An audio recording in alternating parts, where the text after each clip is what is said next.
Hello दोस्तों, स्वागत है आपका RAA स्टडी पॉइंट में। ये क्लास आपकी UPP SSCGD UP SSC पेट के लिए जीके के लिए बहुत ही इम्पॉर्टेंट है। इसे देखने के बाद आपको निश्चित ही परीक्षा में यहाँ से प्रश्न देखने को मिलेंगे। चलिए स्टार्ट करते हैं।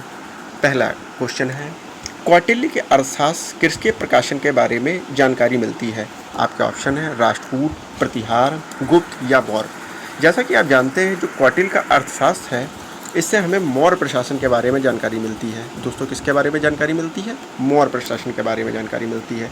कौटिल्य के अन्य नाम विष्णुगुप्त, चाणक्य भी है। इन्हें अजय और अंशुल भी कहा जाता है। चलिए दोस्तों, नेक्स्ट क्वेश्चन की ओर चलते हैं और आप देखेंगे कि ये क्वेश्चन यहाँ से आपको बहुत ही ज़्यादा क्वेश्चन देखने को मिलेंगे। दूसरा क्वेश्चन है, सती प्रथा का बहिष्कार कब किया गया था? आपके ऑप्शन है 1825, 1827, 1829 या 1836। तो आपका राइट आंसर हो जाएगा 1829। दोस्तों, जैसा कि आप जानते हैं, सती प्रथा का बहिष्कार राजा राम मोहन रॉय के सहयोग से लॉर्ड विलियम बेंटिंक के शासनकाल में किया गया था। इसके तुरंत एक साल बाद कर्नल सलीमन की सहायता से 1830 में ठगी प्रथा का अंत किया गया। चलिए दोस्तों, चलते हैं नए क्वेश्चन की ओर।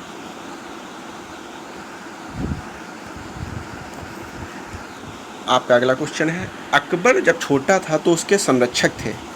Number 1 Faizi, number 2 Abdul, number 3 फजल या नंबर 4 बैरम खान।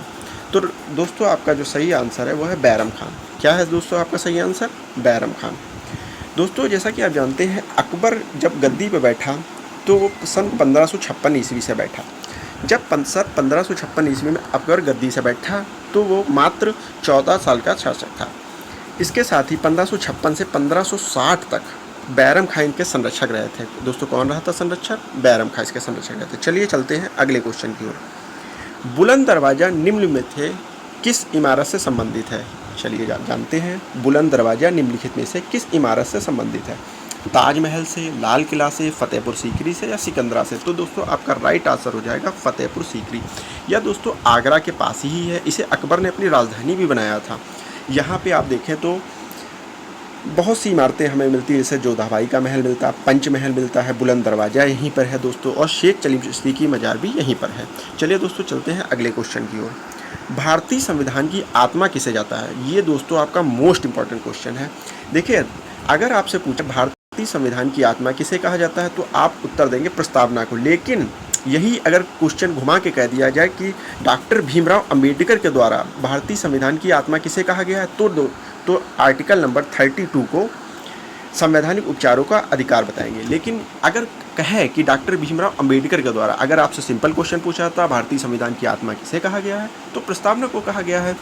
ठीक है सती, चलते हैं अगले क्वेश्चन की ओर। किसी राज्य में विधानसभा में कम से कम कितने सदस्य हो सकते हैं? तो दोस्तों, जैसा कि आप जानते हैं कि किसी भी राज्य में विधानसभा में कम से कम सदस्य होना चाहिए। तो दोस्तों, आपका 60 सदस्य तो होने ही चाहिए। इससे कम दोस्तों कुछ जगहों पे है, सिक्किम में जैसे कि, लेकिन उन्हें विशेष राज्य का दर्जा दिया गया है। और यही अगर पूछ ले कि आपसे कि इसी प्रकार लोकसभा में, तो दोस्तों लोकसभा में न्यूनतम सीट का कोई वर्णन नहीं किया गया है। ठीक है दोस्तों, ये संख्या निश्चित है आपके लिए। चलिए चलते हैं अगले क्वेश्चन की ओर। केंद्रीय ईंधन अनुसंधान संस्थान कहाँ है? तो दोस्तों, जैसा कि आप जानते हैं, ये हमारा कहाँ पे है? धनबाद में है। कहाँ पे है दोस्तों? धनबाद में है। ठीक है दोस्तों, चलते हैं अगले क्वेश्चन की ओर। सूरत किस नदी के किनारे बसा है? आपके ऑप्शन है यमुना, सरस्वती, ताप्ती, महानदी। तो देखिए, जैसा कि जानते हैं, सूरत जो हमारा है ताप्ती नदी के किनारे बसा हुआ है। सूरत है कहाँ पे? तो दोस्तों, सूरत गुजरात में है। ठीक है सर। अगर आपसे पूछे कि मथुरा किस नदी के किनारे बसा है, तो आपका उत्तर क्या होगा? यमुना। अगर यही आपसे पूछ ले दिल्ली किस नदी के किनारे बसा है, किस नदी के किनारे बसा है, तो आपका ऑप्शन होगा यमुना। लेकिन अगर आपसे पूछे सूरत किस नदी के किनारे बसा है, तो आपका ऑप्शन होगा ताप्ती नदी के किनारे। चलिए दोस्तों, चलते हैं अगले क्वेश्चन की ओर। समुद्री जल में किस तत्व की प्रचुरता अधिक मिलती है? जैसा कि दोस्तों आप लोग जानते हैं कि समुद्री जल में हमें क्या मिलता है? NaCl दोस्तों मिलता है। लेकिन ये ऑप्शन हमारा यहाँ पे नहीं है। तो हमारा जो सही राइट आंसर हो जाएगा वो हो जाएगा क्लोरीन। क्या हो जाएगा दोस्तों? क्लोरीन। समुद्री जल में किस तत्व की प्रचुरता मिलती है? क्लोरीन की मिलती है। चलिए दोस्तों, चलते हैं अगले क्वेश्चन की ओर। वह अंग जो मानव शरीर में पित्त रस उत्पादन करता है, दोस्तों क्वेश्चन क्या है, बहुत ही ध्यान से देखिएगा।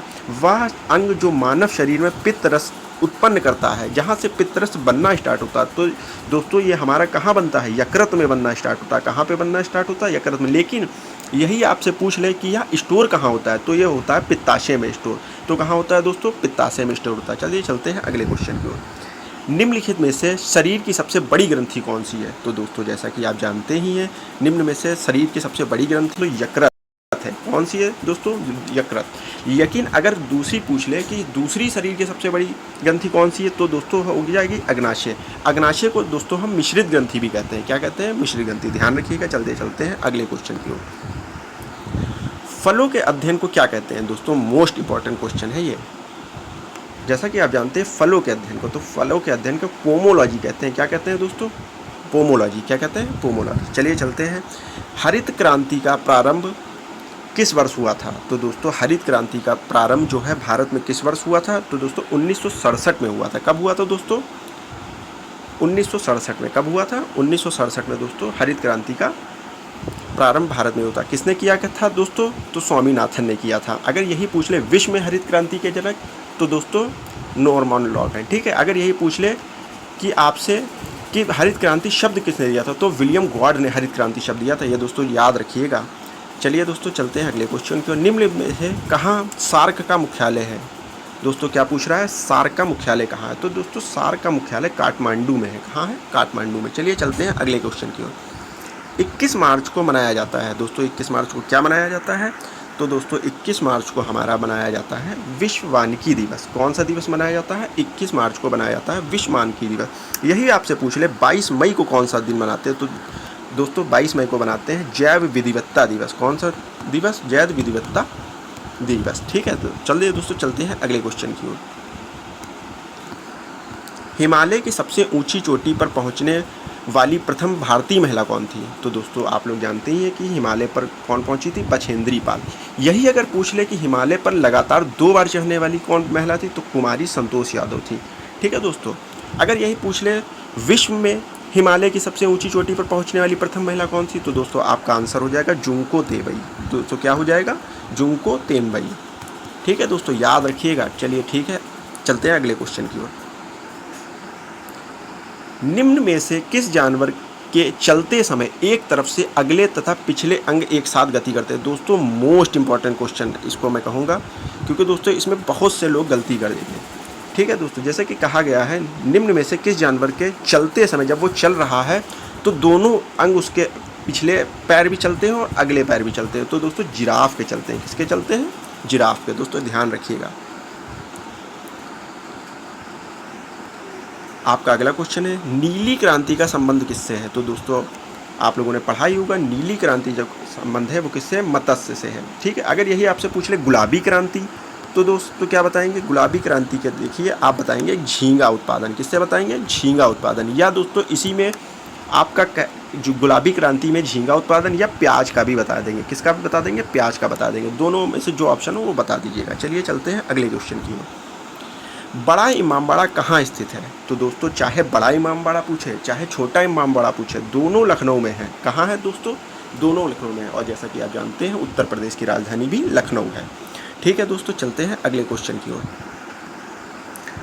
ये दोस्तों मोस्ट इंपॉर्टेंट क्वेश्चन मैं कहूँगा। क्या कहूँगा दोस्तों, मोस्ट इंपॉर्टेंट क्वेश्चन। ये दोस्तों आपको एसएससी जीडी में, यूपी पुलिस में, ये दोस्तों आपको बिल्कुल मोस्ट इंपॉर्टेंट क्वेश्चन है। सूसी कहाँ का प्रसिद्ध व्यंजन है। तो दोस्तों इसमें बहुत लोग गलती करेंगे, लेकिन इसका जो सही आंसर है वो है जापान। कहाँ का है दोस्तों, जापान का है। ठीक है साथी, जैसा कि हमने ये अपने क्वेश्चन को पूरा किया। अब आप लोग कमेंट करके बताइएगा कि इसमें और कौन सी चीज़ें मैं ऐड कर सकता हूं, ताकि आने वाली नेक्स्ट वीडियो में मैं आपको वो चीज़ें बता दूं। और दोस्तों चैनल को लाइक सब्सक्राइब जरूर करें दोस्तों, शेयर करना तो बिल्कुल भी ना भूलें। ठीक है, धन्यवाद दोस्तों।